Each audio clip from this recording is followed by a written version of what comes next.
فلا أقسم بمواقع النجوم وإنه لقسم لو تعلمون عظيم إنه لقرآن كريم في كتاب مكنون لا يمسه إلا المطهرون تنزيل من رب العالمين.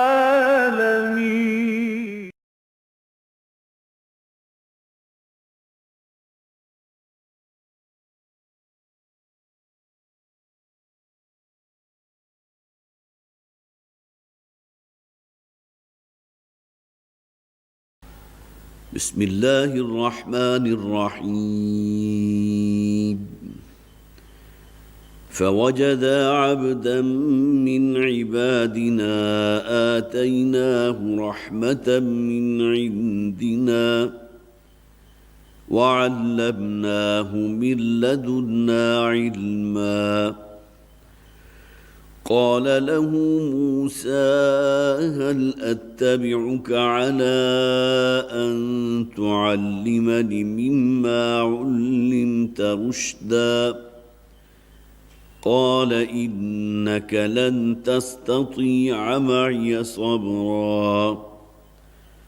وكيف تصبر على ما لم تحط به خبرا قال ستجدني إن شاء الله صابرا ولا أعصي لك أمرا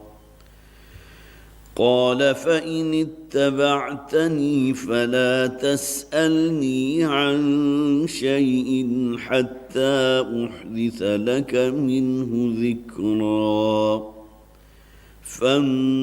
فانطلقا حتى إذا ركبا في السفينة خرقها قال أخرقتها لتغرق أهلها لقد جئت شيئا إمرا قال ألم أقل إنك لن تستطيع معي صبرا قال لا تؤاخذني بما نسيت ولا ترهقني من أمري عسرا فانطلقا حتى إذا لقيا غلاما فقتله قال أقتلت نفسا زكية بغير نفس لقد جئت شيئا نكرا قال ألم أقل لك إنك لن تستطيع معي صبرا قال إن سألتك عن شيء بعدها فلا تصاحبني قد بلغت من لدني عذرا فانطلقا حتى إذا أتيا أهل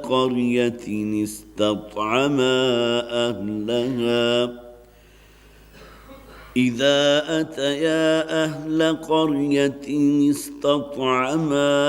أهلها فأبوا أن يضيفوهما فوجدا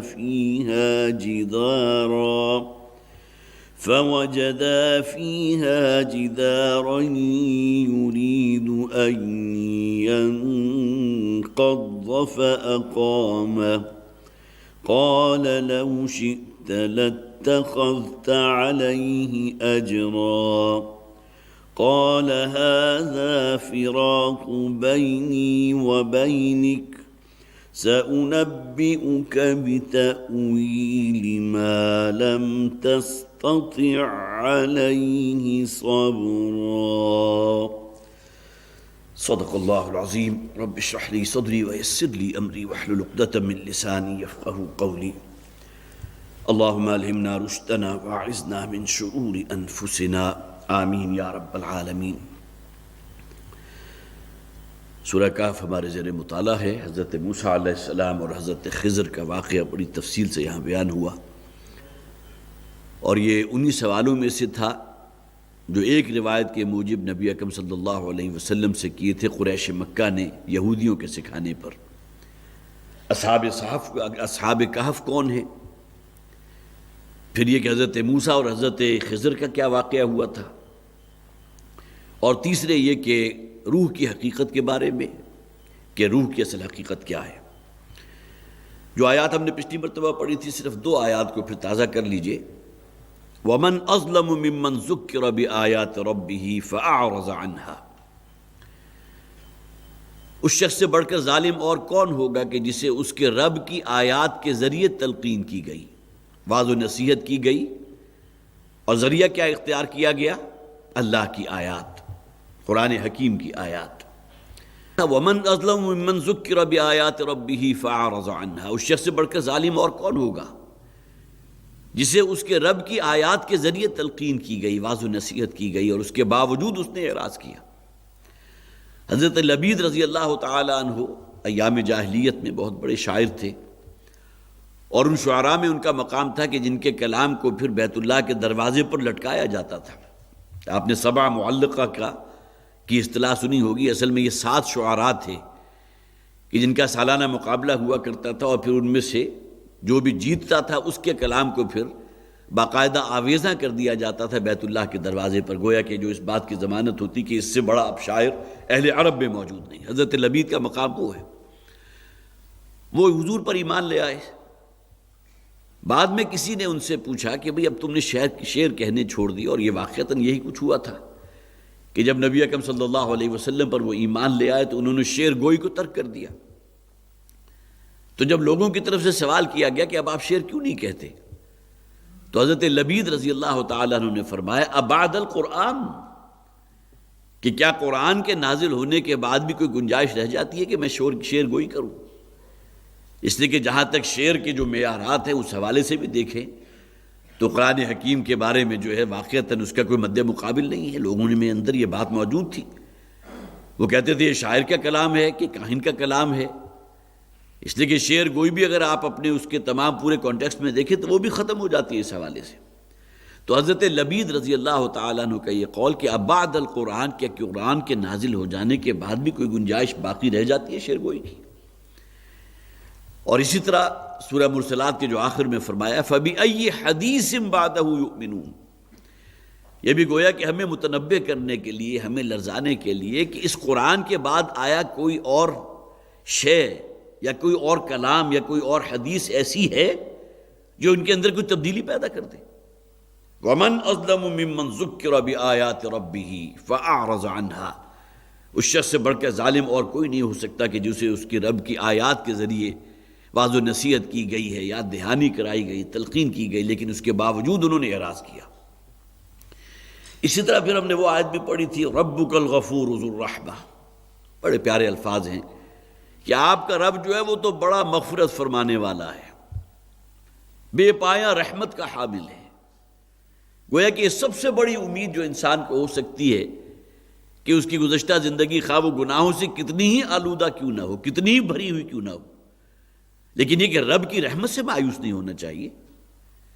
انسان صدق دل سے توبہ کرے، اللہ کے حضور انابت اختیار کرے، اپنی زندگی کے اندر ایک تبدیلی پیدا کر دے، تو اس کی زندگی جو گزشتہ تھی اس کے خواہ کتنے ہی گناہ کیوں نہ ہو، کوہ احد جتنے گناہ ہوں، اللہ تعالیٰ معاف فرما دے گا. لا تقنطوا من رحمت اللہ، اللہ کی رحمت سے مایوس نہ ہو. تو وَرَبُّكَ الْغَفُورُ ذُو الرَّحْمَةِ، تمہارا رب جو ہے وہ بڑا غفور ہے، بہت ہی مغفرت فرمانے والا، بڑی رحمت فرمانے والا ہے. اس کے بعد حضرت موسیٰ علیہ السلام کا اور حضرت خضر کا جو واقعہ ہم نے شروع کیا تھا پچھلی مرتبہ، وہ درمیان میں بات رہ گئی تھی، لیکن چند باتیں پھر دوبارہ ذہن نشین کر لیجئے کہ حضرت موسیٰ اور خضر کے اس واقعے کے معاملے میں بائبل بالکل خاموش ہے. البتہ تالمود کے اندر اس سے ملتا جلتا ایک واقعہ موجود ہے کہ جس میں حضرت موسیٰ کی بجائے حضرت الیاس کا ذکر کیا گیا. حالانکہ وہ بات جو ہے بالکل ہی کسی اعتبار سے بھی معاملہ جو ہے چول میں چول فٹ نہیں ہوتی۔ حضرت الیاس جو ہے حضرت موسیٰ علیہ السلام کے سینکڑوں برس کے بعد ان کی ولادت ہوئی تھی۔ دوسری بات یہ کہ یہ کس دور کا واقعہ ہے؟ ایک رائے یہ ہے کہ حضرت موسیٰ علیہ السلام کا جبکہ ابھی فرعون کے ساتھ ابھی وہ مقابلہ چل ہی رہا تھا اور اپنی قوم کو لے کر وہاں سے نکلے نہیں تھے، شاید اسی دور کی بات ہے۔ اور ایک رائے یہ بھی ہے کہ حضرت موسیٰ علیہ السلام جب بنی اسرائیل کو لے کر نکل گئے اور وہ سمندر پھاڑ دیا گیا اور اس کے بعد صحرائے طی کی جو ہے صحرا نوردی وہ بھی پھر آئی ہے، یہ تمام واقعات گویا کہ اس دور کے ہیں، لیکن اس کے بارے میں بھی واللہ عالم، اللہ تعالیٰ بہتر جانتا ہے کس دور کا واقعہ ہے۔ پھر مجمع البحرین کے بارے میں نے عرض کیا تھا، جو یہاں فرمایا گیا حضرت موسیٰ علیہ السلام نے جو کہا تھا وَإِذْ قَالَ مُوسَىٰ لِفَتَاهُ لَا أَبْرَحُ حَتَّىٰ أَبْلُغَ مَجْمَعَ الْبَحْرَيْنِ، تو میں نے عرض کیا تھا اس کے بارے میں 2-3 رائے موجود ہیں۔ ایک رائے یہ ہے کہ نیل ارزق اور نیل ابیض، یہ نیلا نائل جسے کہتے ہیں، Blue Nile and white Nile, یہ دونوں، یہ شاید بات آپ حضرات کے علم میں ہوگی کہ یہ دریائے نیل وہ واحد دریا ہے کہ جو نیچے سے اوپر کی طرف بہتا ہے، وہی معنی کہ اس کا منبع جو ہے وہ جنوب میں ہے اور وہ جا رہا ہے شمال کی طرف۔ یہ الگ بات ہے کہ زمین کی سطح ایسی ہے کہ وہ سطح کے ساتھ ساتھ جو چلا تو اس کا شمال کی طرف کا رخ شروع ہو گیا۔ تو جہاں سے یہ شروع ہوتا ہے وہاں اصل میں اس سے تھوڑا سا آگے نکل جائیں تو 2 رنگ کے نیل ہیں۔ ایک نیل کا رنگ جو ہے وہ نیلے رنگ کا ہے جسے نیل ارزق کہتے ہیں، اور دوسرا وائٹ جو عام پانی کا رنگ ہوتا ہے۔ تو دونوں آ کر جہاں ملتے ہیں وہ اس وقت سوڈان کا دارالخلافہ خرطوم ہے، کہ جہاں آ کر یہ دونوں دریا مل رہے ہیں، نیل ارزق اور نیل ابیض۔ تو بعض حضرات کی رائے یہ ہے کہ یہ اصل میں یہ وہ مقام تھا جہاں حضرت موسیٰ علیہ السلام کی ملاقات حضرت خضر سے ہوئی تھی۔ ایک خیال یہ بھی، ایک تفسیر کے اندر یہ بھی لکھا ہوا تھا کہ دجلہ اور فرات جہاں خلیج فارس میں آ کر گر رہے ہیں وہاں بھی گویا کہ یوں محسوس ہوتا ہے کہ 2 دریا آپس میں مل رہے ہیں، تو وہاں کا مقام ہو سکتا ہے۔ ایک یہ بھی ہے کہ خلیج عقبہ اور خلیج سویز یہ بھی گویا کہ مصر سے اوپر جا کر وہ آگے جا کر جہاں ملتے ہیں، تو یہ دونوں مقامات ہو سکتے ہیں۔ بہر واللہ عالم، اصل معاملہ کہ یہ مجمع البحرین سے اصل شے کیا مراد ہے وہ اللہ بہتر جانتا ہے۔ آخری بات یہ کہ حضرت خضر کے بارے میں نے عرض کیا تھا کہ اس میں بھی آراء کے اندر اختلاف ہے۔ ایک یہ کہ وہ نبی تھے، لیکن یہ کہ طویل حدیث جو بخاری کی میں نے پچھلی مرتبہ کوٹ کی تھی حضرت سعید بن جبیر رضی اللہ تعالیٰ عنہ سے مروی جو تھی، جس میں حضرت خضر نے یہ کہا تھا حضرت موسیٰ سے کہ اللہ تعالیٰ نے جو علم تمہیں دیا وہ مجھے نہیں دیا۔ حضرت موسیٰ کو تو علم نبوت دیا گیا تھا، تو گویا کہ ان کا یہ جملہ اس بات کی نفی کر رہا ہے کہ وہ نبی میں سے تھے، نبیوں یا رسولوں میں سے تھے۔ جو علم اللہ نے تمہیں دیا ہے وہ مجھے نہیں دیا، اور جو مجھے دیا ہے خاص علم لدنی، وہ تمہیں نہیں دیا۔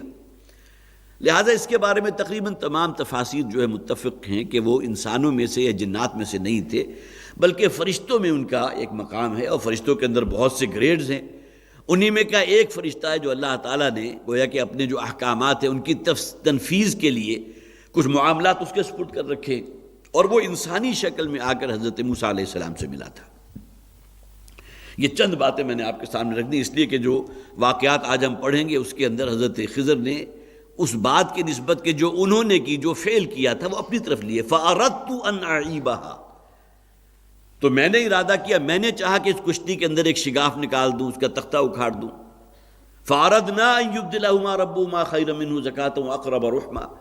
اس بچے کو جو قتل کر دیا گیا تھا تو اس کی نسبت حضرت خضر نے اپنی طرف لی کہ میں نے چاہا، یا یہ کہ ہم نے یہ چاہا، اردنا، اگرچہ وہاں مراد اللہ تعالیٰ بھی ہو سکتے ہیں، اللہ کے حکم سے، گویا کہ اللہ کا حکم ہے کہ جس کو ایگزیکیوٹ میں کر رہا ہوں، اللہ کا حکم تھا کہ اس بچے کو قتل کر دو، اس کو مار ڈالو۔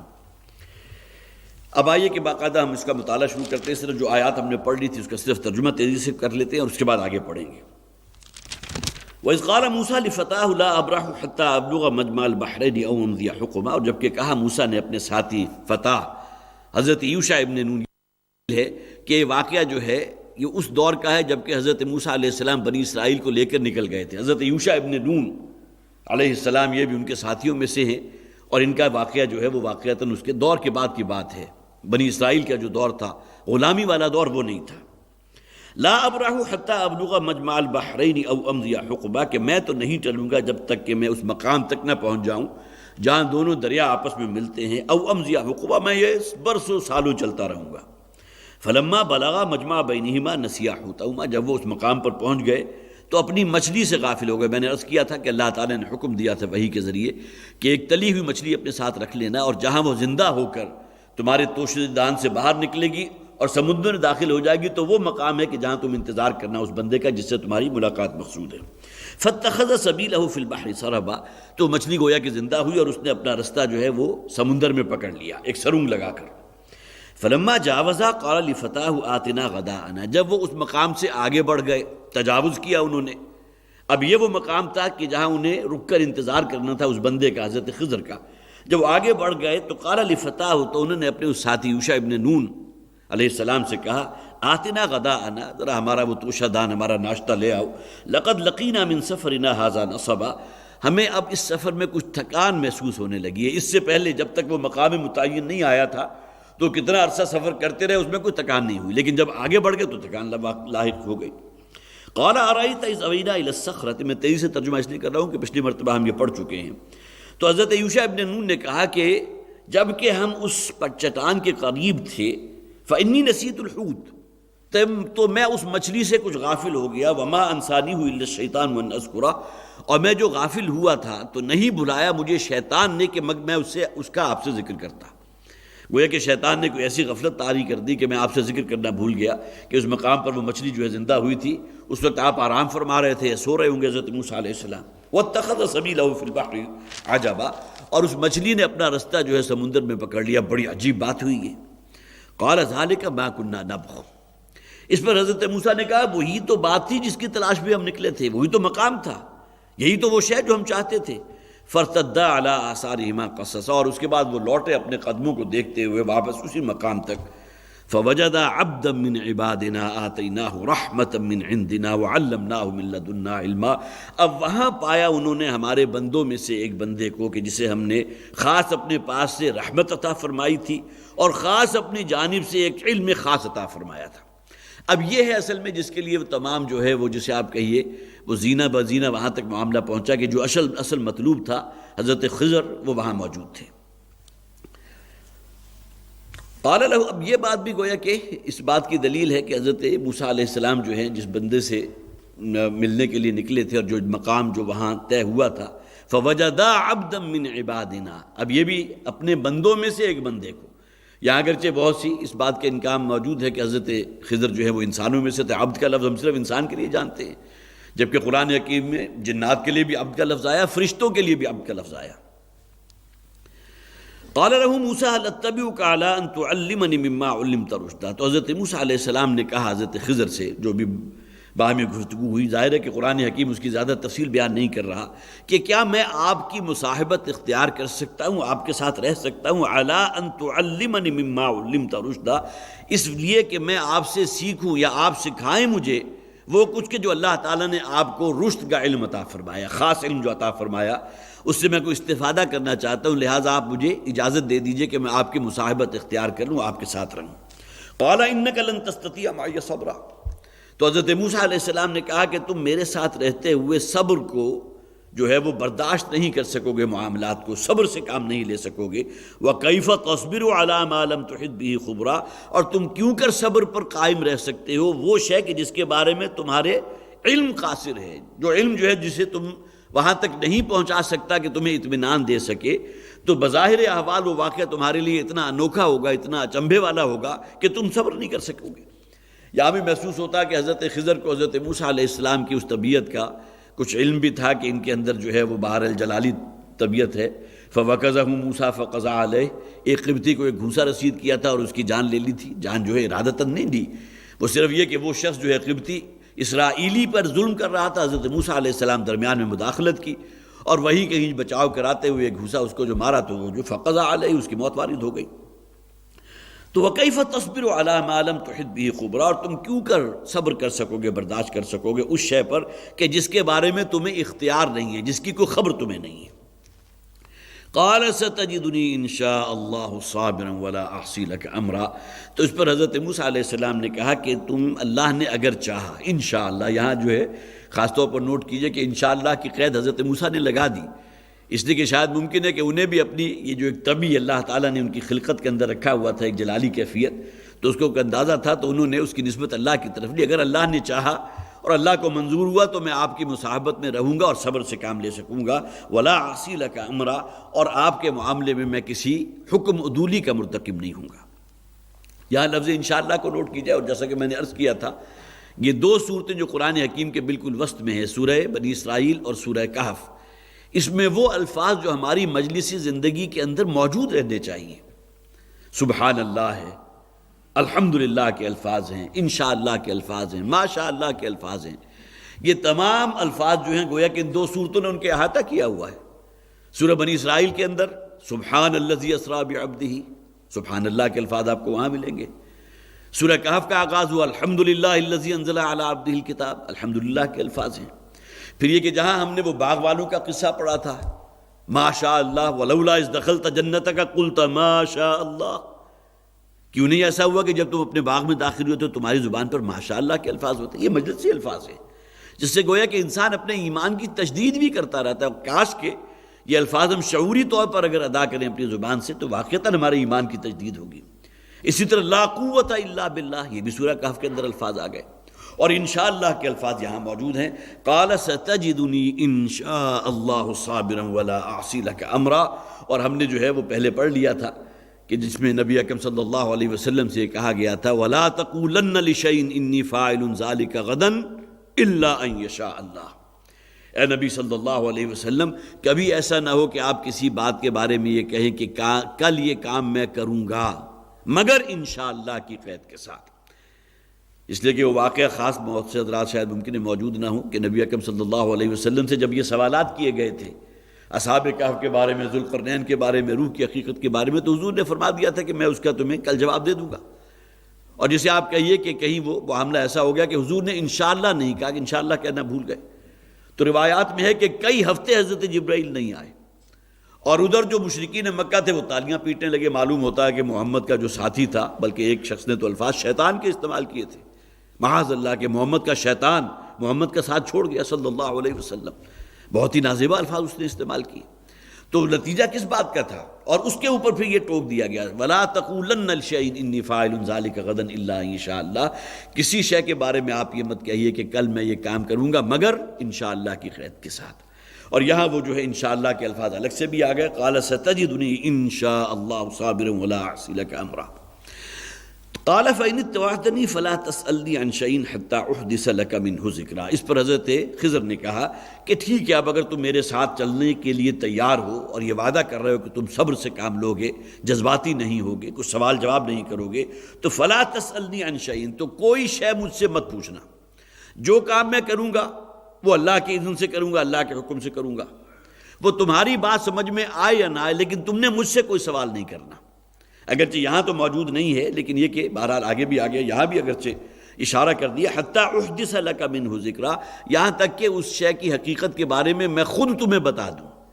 گویا کہ انہوں نے وعدہ کر لیا کہ بعد میں تم میری اس مصاحبت میں رہو، کچھ عرصہ ساتھ رہو، لیکن جو کام میں کروں گا اس کے بارے میں تو کوئی سوال نہیں کرو گے، اور پھر یہ ہے کہ بعد میں یہ واقعات جو ہے جو بھی اس کی اصل حکمت تھی وہ تمہارے سامنے رکھ دوں گا۔ فانطلقا، اب گویا کہ وہ سفر شروع ہوا جو اصل میں مراد تھی، جس کے لیے پھر حضرت سعید بن جبیر رضی اللہ تعالیٰ عنہ کی حدیث کا میں حوالہ دے رہا ہوں کہ اس حدیث کے مطابق حضرت موسیٰ علیہ السلام نے ایک موقع پر بنی اسرائیل کو بہت خوبصورت واعظ کہا، لوگ بڑے متاثر ہوئے، آنکھوں سے آنسو روا ہو گئے۔ ان میں سے ایک شخص جو سامعین میں سے تھا اس نے کھڑے ہو کر حضرت موسیٰ سے یہ پوچھ لیا کہ کیا روئے ارضی پر آپ سے بڑھ کر بھی کوئی عالم موجود ہے؟ تو حضرت موسیٰ علیہ السلام نے کہہ دیا کہ نہیں۔ یہ اگرچہ بات جو ہے حقیقتاً بالکل درست تھی کہ ہر وقت میں اللہ تعالیٰ اس وقت کے رسول اور نبی کو جو بھیجتا ہے تو اس سے زیادہ علم تو کسی کے پاس نہیں ہوتا، نبی اور رسول سے بڑھ کر تو عالم کوئی نہیں ہے، جس کے لیے اللہ تعالیٰ غیبی حقائق کو اٹھا دیتا ہے۔ ظاہر ہے کہ عام جو دنیاوی تعلیم ہے اس کے اندر تو غیبی حقائق نہیں اٹھتے، جبکہ نبی اور رسول کے لیے تو غیبی حقائق جو ہے اس پردے کو منکشف کر دیا جاتا ہے۔ تو اس حوالے سے حضرت موسیٰ علیہ السلام نے اگر یہ کہا تھا کہ مجھ سے بڑھ کر کوئی عالم نہیں ہے تو اس میں کسی درجے میں حقیقت بھی تھی، لیکن یہ کہ ساتھ ہی پھر اللہ تعالیٰ نے گویا کہ وہ تنبیہ فرمائی کہ نہیں، ایسی بات نہیں ہے، ہم تمہاری ملاقات ایک شخص سے کروائیں گے کہ جس کے پاس وہ علم ہے جو اللہ نے تمہیں نہیں دیا۔ یہ پورے کے پورے واقعات جو اب آگے آئیں گے، 3 واقعات وہ اسی ضمن میں ہیں۔ فانطلقا، وہ روانہ ہوئے، حتی اذا رکبا فی السفینہ، یہاں تک کہ جب کہ وہ دونوں ایک کشتی میں سوار ہوئے، خرقا، تو حضرت خضر نے اس کا ایک تختہ توڑ دیا، خرقا اس میں شگاف ڈال دیا۔ اب ظاہر ہے کہ پیندے میں شگاف نہیں ڈالا ہوگا، اس لیے کہ پیندے میں اگر شگاف ڈالیں تو پھر تو کشتی ڈوب جائے گی۔ وہ جو سائیڈ کے اوپر جو اس کی وال ہوتی ہے اس میں سے ایک تختہ جو ہے وہ اکھاڑ دیا، جس کی وجہ سے وہ کشتی عیب دار ہو گئی۔ حضرت موسیٰ علیہ السلام صبر نہیں کر سکے، اس لیے کہ وہ کشتی جو ہے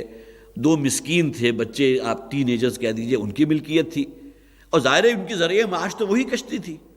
ایک کنارے سے لے کر دوسرے کنارے تک لوگوں کو لے کر جانا اور پھر واپس لانا، اسی کے ذریعے وہ اپنی روزی کما رہے تھے۔ حضرت خضر نے اچانک یہ بات کی کہ اس کشتی کو عیبدار کر دیا، اس کا ایک تختہ جو ہے وہ کھاڑ دیا، جس کی وجہ سے کشتی عیبدار ہو گئی۔ قال اخرقتها لتغرق اهلها، ابھی ایک تختہ اکھاڑا تھا کہ حضرت موسیٰ علیہ السلام صبر نہیں کر سکے، اس لیے کہ وہ شاید یہ سوچ رہے ہوں گے کہ ابھی اور بھی کوئی تختے اکھاڑیں گے اور یہ اس کشتی میں جو بھی سوار ہیں وہ شاید سارے کے سارے غرق ہو جائے۔ تو حضرت موسیٰ نے کہا اخرقتها، کہ کیا تم نے اس کے اندر یہ جو شگاف پیدا کر دیا، اس کا جو تختہ اکھاڑ دیا، لتغرق اهلها، کیا تم اس کشتی کے اوپر جو سوار ہیں انہیں غرق کرنا چاہتے ہو؟ لقد جئت شیئا امرا، اور ساتھ ہی اپنا جو ہے حضرت موسیٰ علیہ السلام نے اپنا فتویٰ بھی صادر کر دیا، یہ بہت ہی بری حرکت ہے جو تم نے کی۔ اب وہی بات کہ اس بات پر صبر نہیں کر سکے کہ کیا قصور تھا ان بچوں کا جن کی ملکیت میں وہ کشتی ہے جو ان کے لیے روزی کا ذریعہ ہے۔ قال الم اقل انک لن تستطیع معی صبرا،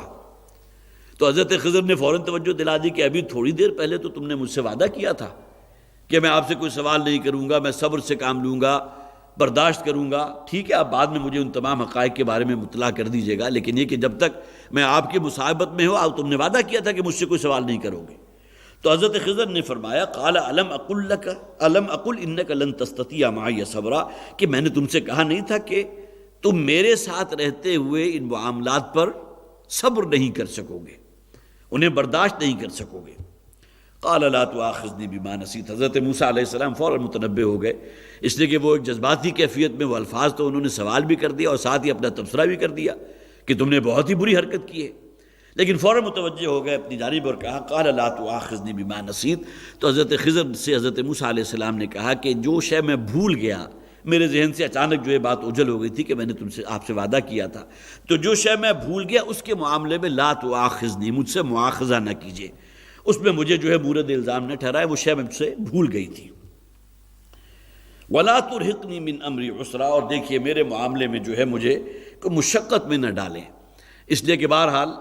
میں بھی ایک انسانی جسے آپ کہیے کہ جذبات ہوتے ہیں، آپ نے یہ کام ایسا کیا تھا کہ جس پر میں صبر نہیں کر سکا اور آپ سے سوال بھی کر بیٹھا اور اپنا تبصرہ بھی میں نے دے دیا۔ فَانْطَلَقَا، اور اس کے بعد پھر روانہ ہوئے، حَتَّى إِذَا لَقِيَا غُلَامًا، یہاں تک کہ اب چلتے ہوئے سفر جاری ہے، کہیں کسی بستی کے قریب سے گزرے تو وہاں گلی میں کوئی بچہ ایک کھیل رہا تھا۔ غلام کہتے ہیں بچے کو جو بھی بالغ نہ ہوا ہو، گویا کہ 8-9 سال کا بچہ ہوگا، بڑا معصوم سا، بڑا بھولا بھالا بچہ، وہ کھیل رہا تھا۔ حتیٰ اذا لقیا غلامن، اچانک وہ ملے یا ملاقات ہوئی ایک لڑکے سے، فقتلہ، حضرت موسیٰ علیہ السلام نے، حضرت خضر علیہ السلام نے اسے قتل کر دیا۔ اب کیا شکل تھی، ممکن ہے وہ گرا ہوگا یا کوئی دیکھنے والے کو تو نظر نہیں آیا، لیکن یہ کہ کوئی زور سے دھکا دیا ہوگا، کسی پتھر کے ساتھ جا کر اس کا سر ٹکرایا ہوگا، اس سے وہ ہلاک ہو گیا، یا روایات میں بھی ہے کہ اس کی گردن مروڑ دی۔ اب ممکن ہے کہ یہ الفاظ جو ہیں بیان نہیں کس روایت سے لیے گئے، اس کے بارے میں میں نہیں کہہ سکتا، اللہ بہتر جانتا ہے، لیکن فقتلہ، بہرحال اسے ہلاک کر دیا، کس ذریعے سے کیا اس کا ذکر نہیں ہے۔ قال اقتلت نفسا زکیۃ بغیر نفس،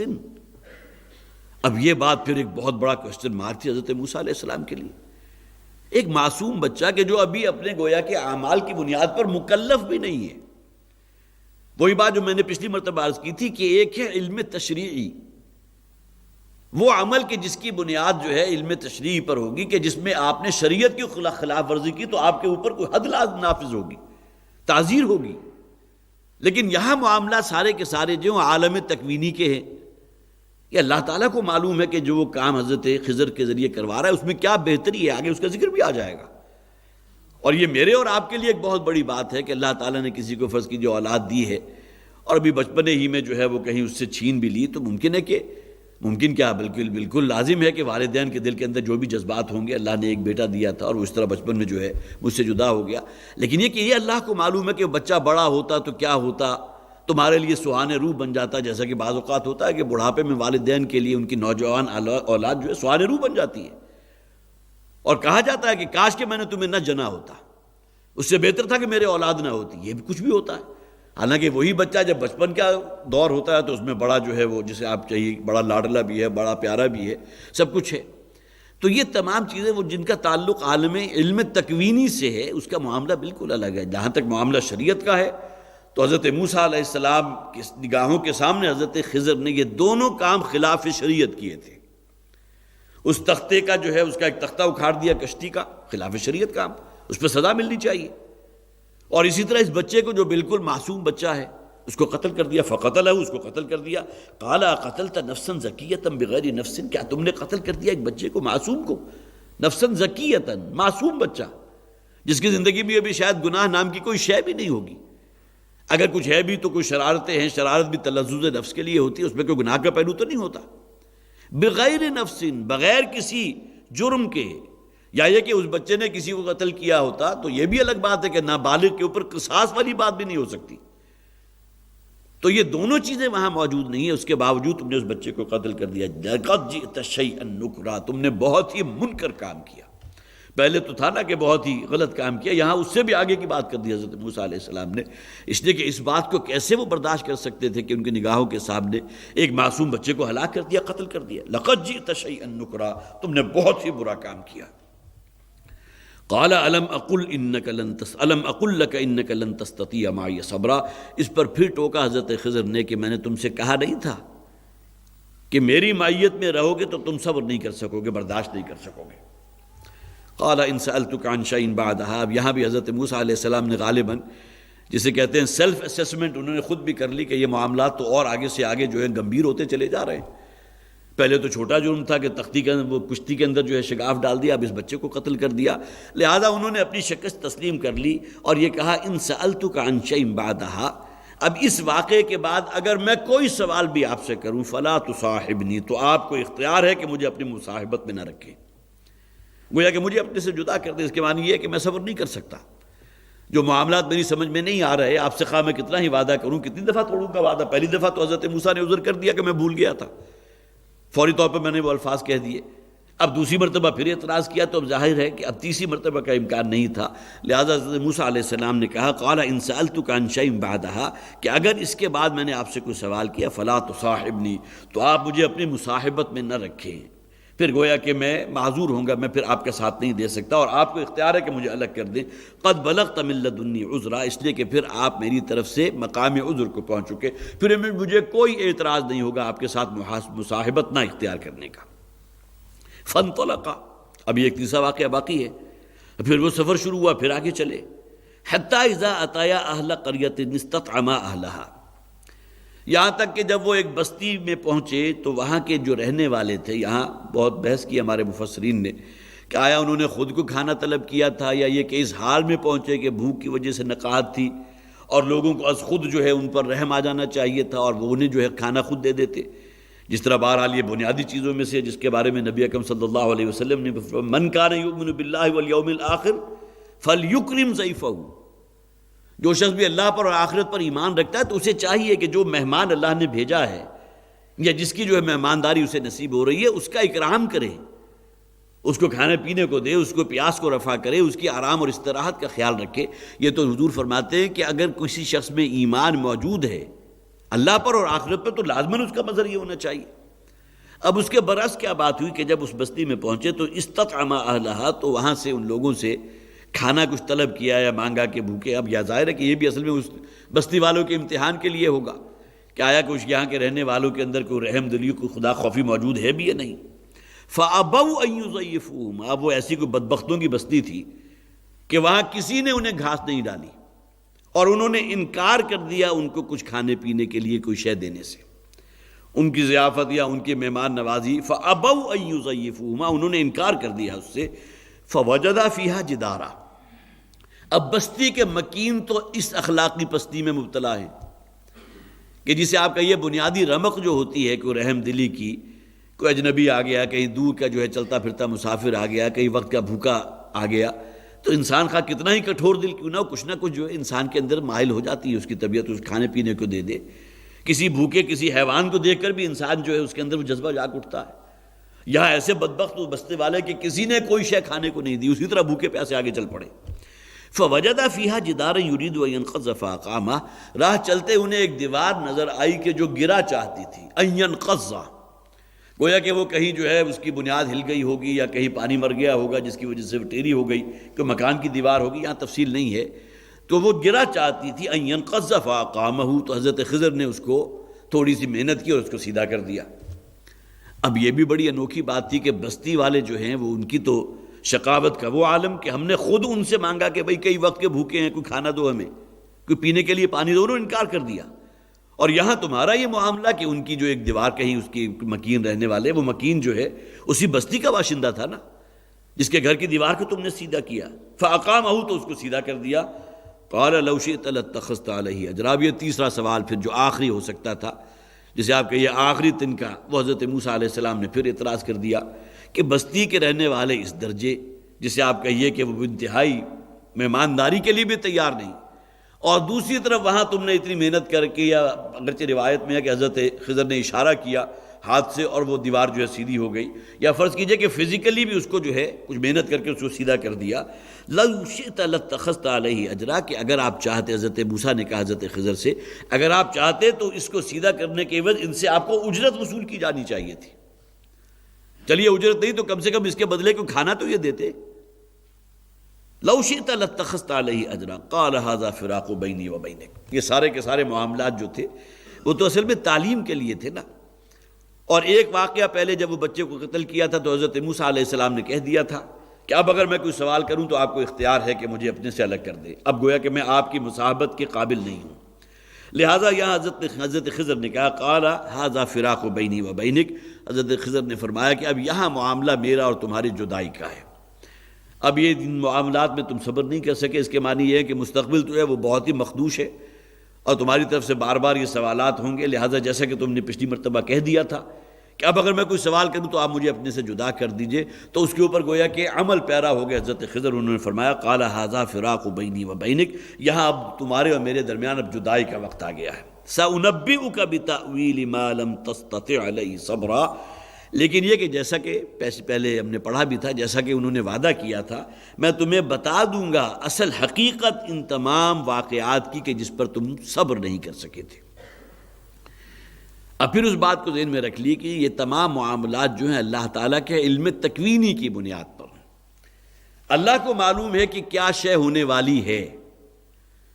بظاہر کسی شخص کے لیے اس کے اندر کوئی شر کا پہلو نظر آ رہا ہے، اس کشتی میں شگاف ڈال دینا وہ شر کی بات ہے، اس بچے کو قتل کر دینا جو دیکھنے والا ہے اس کے لیے اس سے بڑا شر کیا ہوگا، اس سے بڑا فساد کیا ہوگا کہ معصوم بچے کو قتل کر دیا۔ اسی طرح یہاں جو تیسرا معاملہ ہوا کہ وہ بستی رہنے والے جو اتنے ناہنجار کہ کھانا طلب کرنے پر بھی کچھ نہ دیا، اور لیکن یہ کہ ان کے ہاں جو ایک دیوار گرا چاہتی تھی اس کو سیدھا کر دیا۔ تو بظاہر کسی شے کے اندر جو ہے اگر آپ کو کچھ شر نظر بھی آ رہا ہے، اللہ تعالیٰ کے علم کامل میں ہے کہ انجام کار اس میں تمہارے لیے خیر ہے۔ اب یہ جو علم تکوینی کے معاملات ہوتے ہیں، جیسا کہ میں نے اس سے پہلے بھی عرض کیا تھا، جس پر شریعت کے احکامات لاگو نہیں ہو سکتے، لہذا یہ معاملات اللہ تعالیٰ اپنے فرشتوں کے ذریعے طے کرواتا ہے، انسانوں کے ذریعے تو نہیں۔ یہ تو حضرت موسیٰ علیہ السلام کی تعلیم کے لیے اللہ تعالیٰ نے یہ بندوبست کیا تھا کہ حضرت خضر جن کا تعلق فرشتوں سے تھا انہیں انسانی شکل میں بھیجا، اور یہ واقعات چونکہ اب پے در پے پیش آئے اور حضرت موسیٰ علیہ السلام اس پر صبر نہیں کر سکے، سأنبئک بتأویل ما لم تستطع علیہ صبرا، تو اب میں تمہیں بتاتا ہوں تعویل یا حقیقت ان معاملات کی کہ جس پر تم سے صبر نہیں ہو سکا تھا۔ اما السفینۃ فکانت لمساکین یعملون فی البحر، جہاں تک تو سب سے پہلے واقعے کا تعلق ہے تو جو کشتی کا معاملہ ہوا تھا جس کا تختہ میں نے اکھاڑ دیا تھا، فکانت لمساکین یعملون فی البحر، وہ اصل میں ملکیت تھی دو مسکین بچوں کی، یعملون فی البحر کو جو محنت مزدوری کرتے تھے، دہاڑی لگاتے تھے صبح سے شام تک کشتی میں، ادھر سے ادھر ادھر سے ادھر، ایک کنارے سے دوسرے کنارے تک، تاکہ یہ کہ اس میں اپنے لیے، اپنے گھر والوں کے لیے، اپنی والدہ والد کے لیے جو ہے کوئی کمائی کر سکے۔ یعملون فی البحر فاردت ان اعیبھا، تو میں نے ارادہ کیا، یہ خاص طور پر نوٹ کیجیے، فاردت، تو یہ ارادہ میرا تھا، یہ فیصلہ میرا تھا، ان اعیبھا کہ اس کشتی کے اندر ایک عیب پیدا کر دوں، اعیبھا اسے عیب دار بنا دوں، اس کا ایک تختہ اکھاڑ کر میں نے اسے عیب دار بنا دیا۔ وَكَانَ وَرَاءَهُمْ مَلِكٌ، اس لیے کہ کچھ ہی فاصلے کے اوپر ایک بادشاہ، بڑا ظالم بادشاہ تھا، اس کے کوئی کارندے موجود تھے، جس طرح آپ کے ہاں بھی عام طور پر ہوتا ہے نا، جب الیکشن ہو رہا ہوتا ہے، کوئی جلسے کے لیے کال کرنا ہو تو دھڑا دھڑ ویگنیں اور بسیں اور آپ کے پاس جو بھی کوئی لوڈرز ہیں ان کو قابو کیا جاتا ہے کہ لوگوں کو ڈھونے کے کام آئے۔ اسی طرح کا معاملہ شاید وہاں ہوگا، اس لیے کہ ان بچوں معصوموں کو نہیں معلوم تھا کہ کچھ فاصلے کے اوپر کچھ ایسے کارندے موجود ہیں کہ جو بڑا ظالم بادشاہ جو حکمران ہے کہ وہ ہر ایسی کشتی کے جو بالکل صحیح سالم ہے اس پر قبضہ کر کے اسے اپنے مصرف پر لانے کے لیے بےتاب ہے۔ ان بچوں کو کیا معلوم، یہ اللہ کے علم میں تھا۔ لہٰذا حضرت موسیٰ علیہ السلام وہی علم تکوینی جو ہے اس کے جو ہفت خاں طے کرائے جا رہے ہیں، فَأَرَدْتُ أَنْ أَعِيبَهَا، تو میں نے ارادہ کیا کہ اسے عیب دار بنا دوں، اس میں عیب پیدا کر دوں۔ وَكَانَ وَرَاءَهُم مَلِكٌ يَأْخُذُ كُلَّ سَفِينَةٍ غَصْبًا، اس لیے کہ کچھ ہی فاصلے پر اس ظالم بادشاہ کے کارندے موجود تھے کہ جو ہر کشتی کو جو ہے غاصبانہ طور پر ان پر قابض ہو رہے تھے۔ اب انہوں نے اس کشتی کو دیکھا ہوگا، اب ظاہر ہے کہ اس کی تفصیل قرآن حکیم اصل وہ زیادہ تفصیل میں نہیں جاتا، اصل واقعہ جو مورل لیسن ہے وہ صرف لوگوں تک پہنچانا چاہتا ہے۔ لہذا وہ کشتی کے قریب آئے ہوں گے، انہوں نے دیکھا ہوگا اس کے اندر تو عیب ہے، یہ دو جگہ سے تختے اکھڑے ہوئے ہیں، اب یہ کیا اس کے اوپر قبضہ کرنا، چلو چھوڑو جی اس کو۔ جس طرح کوئی ویگن جو ہے کہیں کوئی دھواں دے رہی ہو، کچھ اور معاملہ ہو، تو اس کو بھی پولیس کے کارندے چھوڑ دیتے ہیں کہ ہمیں وہ جلسے میں لوگوں کو لانے کے لیے یا اپنے کام میں لانے کے لیے ہمیں اس کی ضرورت نہیں ہے۔ ہاں جو بھلی چنگی قسم کی ویگن ہوگی، تکڑی ہوگی، لوگوں کو ڈھو سکے، اس کے اوپر وہ بھی قبضہ کر لیتے ہیں الیکشنوں کے دنوں میں۔ تو کچھ اسی قسم کا معاملہ اس ظالم بادشاہ کی طرف سے تھا۔ لہٰذا کیا ہوا کہ بظاہر ایک عیب اس کشتی کے اندر پیدا کر دیا گیا، جس کی وجہ سے اللہ تعالیٰ نے گویا کہ اس کشتی کو اس بادشاہ کی ملکیت یا تصرف میں جانے سے بچا لیا۔ وَأَمَّا الْغُلَامُ فَكَانَ أَبَوَاهُ مُؤْمِنَيْنِ، اور اس کے بعد جو دوسرا واقعہ ہوا تھا اس بچے کا جس کو قتل کر دیا، ہلاک کر دیا، اس کی حقیقت کیا ہے؟ فَكَانَ أَبَوَاهُ مُؤْمِنَيْنِ، تو اس کے والدین ابواہ دونوں کا ذکر ہے۔ والد بھی بڑا نیک ہوگا، والدہ بھی بہت ہی نیک خاتون ہوں گی، تو ان کے والدین بہت مومن تھے، ایمان رکھنے والے تھے، نیک تھے۔ فَخَشِينَا أَن يُرْهِقَهُمَا طُغْيَانًا وَكُفْرًا، تو ہمیں یہ معلوم تھا، اگرچہ الفاظ ہیں فَخَشِينَا، ہمیں اس بات کا خطرہ تھا۔ خشینہ کی نسبت حضرت خضر نے اپنی طرف لی ہے، لیکن جیسا کہ میں نے عرض کیا یہ اللہ کے حکم سے چونکہ معاملہ ہوا تھا، لہٰذا اصلاً نسبت جو اللہ کی طرف سے، جیسا کہ غزوہ بدر کے موقع پر آپ کو یاد ہوگا نبی اکرم صلی اللہ علیہ وسلم واقعات آپ نے پڑھے ہوں گے کہ وہ مٹھی بھر کنکریاں جو ہیں کفار کے لشکر کی طرف پھینکی تھی، تو قرآن حکیم میں تبصرہ کیا کیا گیا؟ وَمَا رَمَيْتَ إِذْ رَمَيْتَ وَلَٰكِنَّ اللَّهَ رَمَىٰ، اے نبی صلی اللہ علیہ وسلم آپ نے جو مٹھی بھر کنکریاں کفار کی طرف پھینکی تھی، جس کی وجہ سے وہ جو ہے ان کی آنکھوں میں جو ہے وہ کہیں جو ہے اس میں مٹی کے ذرے آ کر آنکھوں میں پھنس جائیں تو آنکھیں ان کی جو ہے دھندلا گئی، تو اے نبی وہ آپ نے نہیں پھینکی تھی بلکہ اللہ تعالیٰ نے پھینکی تھی، اللہ نے نسبت اپنی طرف لی۔ تو فَخَشِينَا أَن يُرْهِقَهُمَا طُغْيَانًا وَكُفْرًا، تو ہمیں یہ معاملہ ہمارے علم میں تھا، ہم جانتے تھے أَن يُرْهِقَهُمَا طُغْيَانًا وَكُفْرًا کہ وہ ان کو عاجز کر دے گا وہ بچہ بڑا ہو کر سرکشی میں اور کفر میں۔ والدین انتہائی نیک، اللہ کے فرما بردار، تقوی رکھنے والے، جیسے کہ میں نے ابھی کہا تھا کہ ممکن ہے کہ والدین کی زبان سے یہ الفاظ بھی نکلیں کاش کہ میں نے تمہیں جنا ہی نہ ہوتا۔ اس وقت کے آنے سے پہلے اللہ تعالیٰ نے گویا کہ یہ اللہ تعالیٰ کی حکمت تھی کہ حضرت خضر کے ذریعے اس بچے کو ہلاک کروا دیا۔ فَخَشِينَا أَن يُرْهِقَهُمَا طُغْيَانًا وَكُفْرًا فَأَرَدْنَا أَن يُبْدِلَهُمَا رَبُّهُمَا خَيْرًا مِّنْهُ زَكَاةً وَأَقْرَبَ رُحْمًا، اور پھر ہم نے یہ ارادہ کیا، یہاں حضرت خضر نسبت اپنی طرف کر رہے ہیں لیکن اللہ تعالیٰ کا یہ ارادہ ہے، أَن يُبْدِلَهُمَا کہ ان دونوں کو بدلے میں ہم دیں، ربہما ان کا رب انہیں بدلے میں دے، خیرا منہ زکاۃ واقرب رحما، انہیں اور اولاد عطا فرمائے گا ان کا رب کہ جو کہیں بہتر ہوگا اس سے، اللہ کے قرب کے حوالے سے بھی اور پھر یہ کہ رحمت اور شفقت اور قرابت داری کا پاس کرنے کے حوالے سے بھی۔ کجا یہ کہ یہ بچہ اگر بڑا ہوتا تو سرکش بھی ہوتا، نافرمان بھی ہوتا، والدین کی حق تلفی کرنے والا ہوتا، اللہ کا بھی باغی اور سرکش بن کے کھڑا ہوتا۔ اللہ تعالیٰ نے اسے بچپن ہی میں اپنے پاس بلا لیا، اور پھر یہ کہ اس کے بعد اللہ تعالیٰ نے بدلے میں اسے وہ اولاد دی، اور اس میں یہاں روایت موجود ہے کہ اللہ تعالیٰ نے پھر اسے انتہائی صالح اولاد عطا فرمائی ہے کہ جن کی اولاد میں پھر آگے جو ہے کوئی اولیاء اللہ بھی پیدا ہوئے۔ ایک حاشیے میں یہ بھی لکھا ہوا تھا کہ وہ بیٹی بھی عطا فرمائی اور بیٹا بھی عطا فرمایا کہ جو آگے جو ہے گویا کہ اولیاء اللہ کا سلسلہ وہاں سے شروع ہوا۔ کجا یہ کہ انہی کا جو بڑا بھائی ہوتا جس کو ہلاک کر دیا گیا تھا، اس کے بارے میں اللہ تعالیٰ فرما رہے ہیں کہ وہ بڑا سرکش اور نافرمان تھا۔ یہ دو واقعات کلیئر ہو گئے۔ اب یہ دونوں وہ تھے کہ جس کے اندر جیسا کہ میں نے عرض کیا تھا کہ خلاف شریعت کام ہے۔ اگر کوئی شخص یہ کرے گا تو اس کے لیے تعزیر بھی ہے اور قصاص بھی ہے۔ کسی نے کسی کو قتل کر دیا، ان النفس بالنفس والعین بالعین والانف بالانف،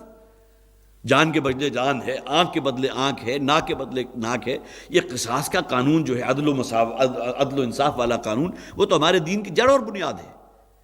یہ وہ معاملات ہیں جو شریعت کے گویا کہ اگر خلاف کیے گئے تو اس میں تشریع حکم لازماً نافذ ہو کر رہے گا۔ یہ دونوں باتیں جو ہیں، ابتدائی دونوں واقعات، یہ بظاہر شریعت کے خلاف ہیں،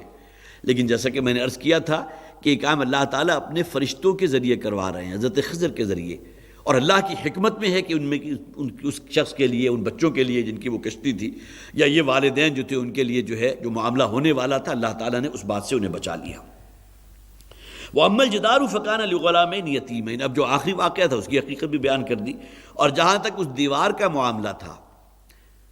فَكَانَ لِغُلَامَيْنِ يَتِيمَيْنِ، تو وہ اصل میں ملکیت تھی، وہ گھر کے جس کی وہ دیوار ڈھہ رہی تھی، یا ممکن ہے اس کی باؤنڈری وال ہو، گھر کی دیواریں الگ، وہ کمرے کی دیواریں الگ ہوں، یہ اس کی کہیں ایسی تھی کہ جو کہیں گرا چاہتی تھی۔